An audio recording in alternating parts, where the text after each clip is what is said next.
আপনারা এর আগের দিনও শুনেছেন যে বাংলাদেশে এই অভ্যুত্থানে যতজন আহত হয়েছে তাদের সবাইকে সরকারি হাসপাতালগুলোতে ফাস্ট ট্র্যাক সার্ভিস দেওয়া হবে।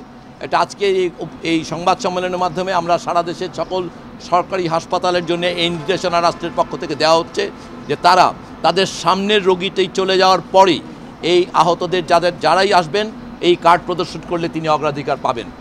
দ্বিতীয়ত বলা হচ্ছে যে সরকারি হাসপাতালগুলোতে আজীবন তিনি সব ধরনের চিকিৎসা বিনামূল্যে পাবেন। এমনকি তিনি যদি কোনো বেসরকারি হাসপাতালে চিকিৎসা সেবা গ্রহণ করেন, সরকারের সঙ্গে চুক্তিধীন হাসপাতালগুলোতে যেই সেবাগুলো সরকারি হাসপাতালে নেই সেগুলো বেসরকারি সেবা থেকে গ্রহণ করা হলে সরকার তার মূল্য পরিশোধ করবে তাদের সঙ্গে চুক্তির হারে, বিশেষ হারে।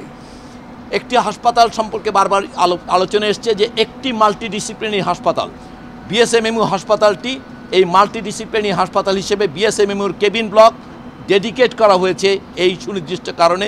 যারা আহত বিভিন্ন হাসপাতালে বর্তমানে ঢাকায় ছড়িয়ে আছেন তাদেরকে আহ্বান করা হচ্ছে স্ক্রিনিং প্রসেসের মধ্য দিয়ে যাদের প্রয়োজন উন্নততর সেবার জন্যে তারা বিএসএমএমইউর এই কেবিন ব্লকে এসে আসবেন। বিএসএমএমইউর স্পেশালাইজড হাসপাতালে নিচতলাটি সম্পূর্ণ ডেডিকেট করা হয়েছে আউট পেশেন্ট সার্ভিসের জন্যে এবং পর্যায়ক্রমে সেখানে ফিজিওথেরাপি সেবাগুলো যুক্ত করা হবে।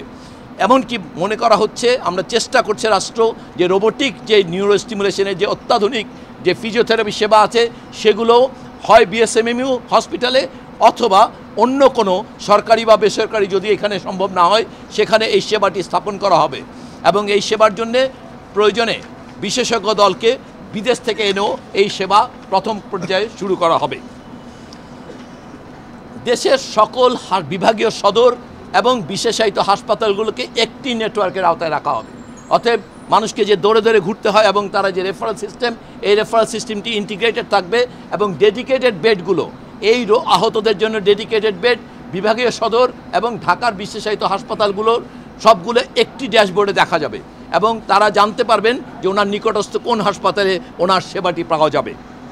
এবারের অভ্যুত্থানে যারা আহত হয়েছেন পৃথিবীতে এই ধরনের আহতের সংখ্যা 2 থেকে 3 বার ঘটেছে পৃথিবীতে এই ধরনের আহত। সেই কারণে পৃথিবীতে এই বিষয়ে এই গানশট, চোখের গানশট ইনজুরিতে যারা বিশেষজ্ঞ আছেন তাদের সঙ্গে যোগাযোগ করা হয়েছে, তাদেরকে আনা হওয়ার চেষ্টা করা হচ্ছে অথবা যদি আনা সম্ভব না হয় বাংলাদেশ থেকে সেই সুনির্দিষ্ট হাসপাতালগুলোতে তাদেরকে পাঠানো হচ্ছে। ইতিমধ্যে আপনারা জেনেছেন যে বাংলাদেশ থেকে ইতিমধ্যেই বেশ কয়েকজনকে যাদেরই প্রয়োজন হয়েছে তাদেরকে বিদেশে পাঠানো হচ্ছে। সেই মানসিক আঘাতটি এবার অ্যাড্রেস করার জন্য ন্যাশনাল ইনস্টিটিউট অফ মেন্টাল হেলথে একটি কেন্দ্রীয় স্থাপনা এবং তার সঙ্গে দেশের সরকারি বেসরকারি যারা এই ধরনের সেবার সম্পর্কে অভিজ্ঞ আছে তাদেরকে যুক্ত করে একটি নেটওয়ার্ক করা হবে যেখানে টেলিমেডিসিনের মাধ্যমে স্ক্রিনিং হবে এবং ইন পার্সন বিভিন্ন জায়গায় কাউন্সেলিং সেন্টারে এই তাদেরকে সাপোর্ট করা হবে, কাউন্সেলিং করা হবে। এমনকি তাদের পরিবারের সদস্যদেরকে আসলে, কারণ আপনারা জানেন যে নিহতদের পরিবারের, শহীদ পরিবারের সদস্যদেরকে কাউন্সেলিং করার জন্য এটা খুবই জরুরি একটা ব্যাপার।